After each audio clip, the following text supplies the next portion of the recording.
Before the third rail, riding the subway was not a commute. It was a survival exercise. Smoke in your face, suit on your clothes, wooden cars that rattled like they were held together by scotch tape. And yet, this was the foundation of the subway we know today. And it was the foundation of what the L train was in the 1860s. Electrification didn't just make trains faster, it made them livable. In that shift, that leap is where Granville T. Woods enters the story. Before Granville Taylor Woods became the man who electrified American transit, he was just a child in Columbus, Ohio, born into a world that did not expect him to become anything at all. He came into the world in 1856, a time when the country was still deciding whether people who looked like him were even allowed to dream. There were no engineering schools waiting for him, no mentors ushering him, no institutions eager to cultivate a Black American inventor. So he built his own education from the ground up. Woods grew up around machines the way some kids grew up around transit, like me. He watched gears turn, boilers hissed, and locomotives breathe like living things. He didn't have access to textbooks, so he studied whatever manuals he could get his hands on. He didn't have a classroom, so he turned every job into one. By the time he was a teenager, he was already working in machine shops, learning how metal behaved under pressure, how engines failed, and how to fix them before they did. He became a railroad fireman, one of the hardest, dirtiest jobs on the line. Shoveling coal into a steam locomotive wasn't glamorous, but it gave him something no school could: a front row seat to the problems nobody else was solving. He saw how steam engines choked workers with smoke. He saw signals fail at the worst possible moments. He saw how slow, inconsistent, and dangerous the system really was. And he carried all of that with him. From there, he moved into telegraphy, mastering the language of electricity long before most people even understood what it was. Moreover, he learned how signals traveled, how circuits behaved, how communications could save lives if it was fast enough and reliable enough. Every job added another layer to his understanding. Every shift was researched disguised as labor. By the time Woods was in his 20s, he wasn't just a machinist or a telegraph operator. He was an engineer in everything but title. A man who understood the railroad from the inside out, from the sweat onto the floor to the wires overhead. And he knew the future wasn't steam. It was electricity. The problem was simple. Steam was killing cities. It filled tunnels with smoke, slowed trains down, and made rapid transit impossible. Overhead wires were an option, but they sparked, snapped, and didn't work well in enclosed spaces. If trains were going to run faster, cleaner, and safer, someone had to figure out how to deliver power in a way that was stable, protected, and efficient. Woods became that someone. He started designing systems that treated electricity not as a novelty, but as infrastructure. He experimented with insulated rails, contact shoes, and methods for delivering high voltage current without exposing passengers or workers to danger. He understood that the key wasn't just electrifying trains. It was electrifying your great-grandma. It was electrifying a universal patent. He experimented with them safely at first. As his experiments evolved, what he created wasn't just a third rail. It was the blueprint for modern rapid transit. A protected power source running alongside the tracks, insulated from the environment, feeding trains with a steady current that allowed them to accelerate faster, brake more reliably, and operate without the smoke and chaos of steam. It was the kind of invention that didn't just solve a problem. It opened the door to an entirely new kind of city. An individual's notice, powerful and big one at that. One of them was Thomas Edison. Edison saw his inventions, especially his telegraph improvements, and decided they were too good to belong to anyone else. He claimed Wood's ideas were his own, He tried to buy Woods out. He tried to fold Woods into his company, not as a partner, but as an employee, a subordinate, a name erased behind a bigger name. And he refused. He took Edison to court, armed with his patents, his prototypes, and the truth. And in a time where Black American inventors were routinely dismissed, ignored, or outright robbed, Granville Taylor Woods did something almost impossible. He won. The court upheld his patents. Edison was forced to back down, and Woods walked out of that courtroom not just as an inventor, but a man who had defended his genius against one of the most powerful figures in American industry. And this is where a chapter of his story ends. With a victory, a rare hard-earned moment where the world had no choice but to acknowledge the brilliance it tried so hard to overlook. Granville Taylor Woods was so good at what he did that the world had to shrink him just to make sense of him. And that's the part that always gets me. Because instead of calling him what he was, one of the greatest electrical engineers of all time, people reached for the laziest comparison they could find. They called him the Black Edison. And the wild part is, he was so great that people had to demote his name to Black Edison, the same person who tried to take his ideas.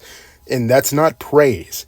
It's a ceiling. It's a narrative version of painting someone in the head while stealing their homework. It's the kind of nickname that tells you exactly who gets to be the default in American history and who gets treated like an accessory to someone else's genius.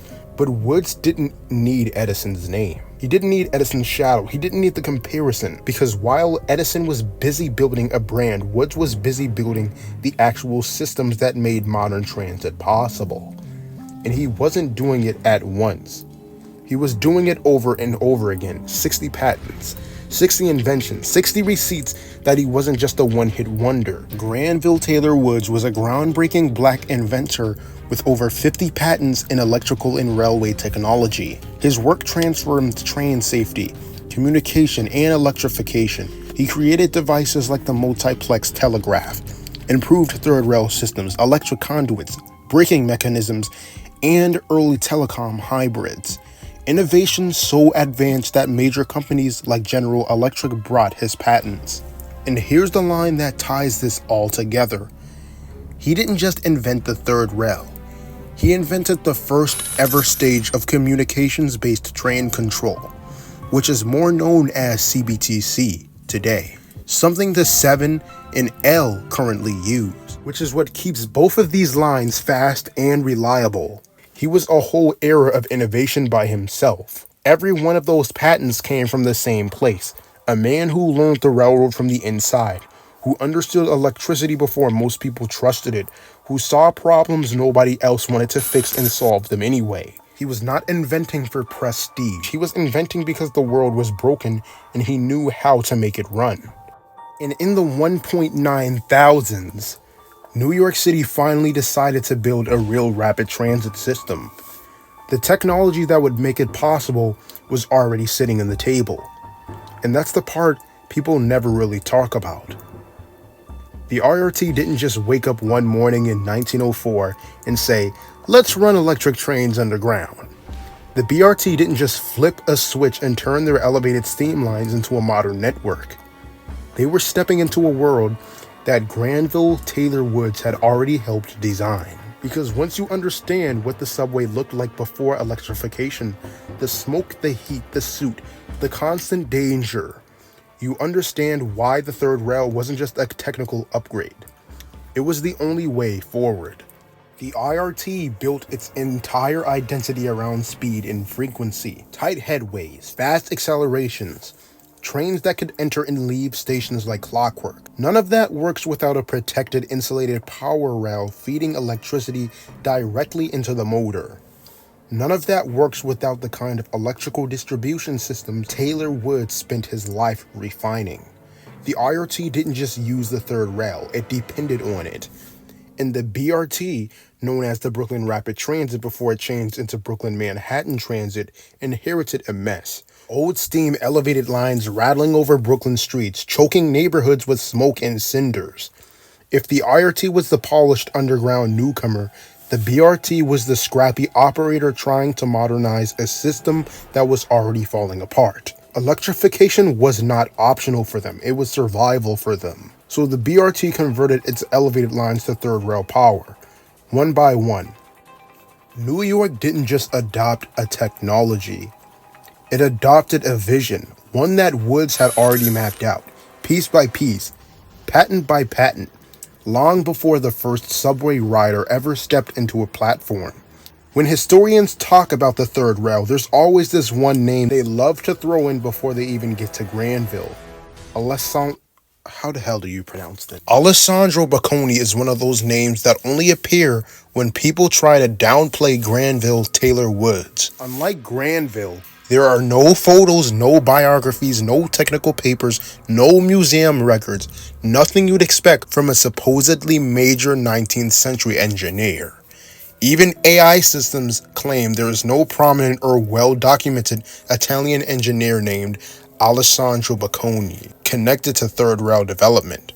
So either he was a small local figure whose idea never left the sketch stage, or he was a fictional character created to stain Granville's reputation, most likely created by Thomas Edison in some secret laboratory we've never heard of. Because Alessandro sketched the concept in the 1860s, while Granville created his functional third rail system in 1892, which is roughly a 30-year difference. Because this is the move historians love to make. They'll say, well, actually, Granville wasn't the first person to think of the third rail. But this is where the narrative falls apart. Bocconi had an idea, Woods had a system. Bocconi had a sketch, Woods had a working design. Bocconi imagined a concept, Woods engineered a function, and that's the difference individuals pretend not to see. Despite the fact Granville showed his blueprints in court against Thomas Edison, many historians often try to dehumanize Granville, claiming he was only the second person to think of the third rail. But what makes Granville different from Alessandro is innovation. Bocconi's idea was only a concept instead of a function. Bocconi never built a prototype. He never solved insulation. He never created a safe contact shoe. He never designed a system that could power a real train, let alone an entire rapid transit network. His idea stayed exactly where it started, on paper. In contrast, Granville is the reason rapid transit actually became rapid. Because it's easier to say someone else thought of it first than to admit that Woods was the one who turned a concept into a technology that reshaped entire cities. However, Granville Taylor Woods did not get the luxury of living into old age. He never even got museums, monuments, or textbooks. But he got something Edison never did: diabetes, which killed Woods in 1910. Edison lived into 84 years old, and he died with fame. But however, Woods died with impact. In the subway, the thing millions of riders in New York City take every day without thinking runs on the kind of innovation Edison tried to take, and Woods refused to surrender. Even the MTA acknowledged Granville T. Woods back in 2008 with a tribute during Black History Month. But here's the part nobody talks about. There still isn't a street named after him. Not a station, not a plaza, nothing. The man who helped electrify the largest subway system in the world does not have a single piece of New York City that carries his name. Besides Granville, other Black American inventors were in on innovating the rails. Elijah McCoy created the automatic lubricating cup, the device that kept locomotives running smoothly without constant stops. Andrew Jackson Beard invented the Jenny coupler, the automatic system that saved thousands of rail workers from losing limbs during manual coupling. William Hunter Damon developed one of the earliest railroad signaling systems, a direct ancestor to modern automatic train control. And Louis Latimer's improvements to electric lighting made tunnels and stations safer and much more reliable. Together, these inventors shaped the backbone of American railroading. They weren't just improving trains, they were building the systems that modern transit still depends on. Think about it. Why does your favorite train get you across the city in under 30 minutes? You've always noticed the speed, but never the reason behind it. And that reason is exactly why the grandfather of modern subway technology was forgotten.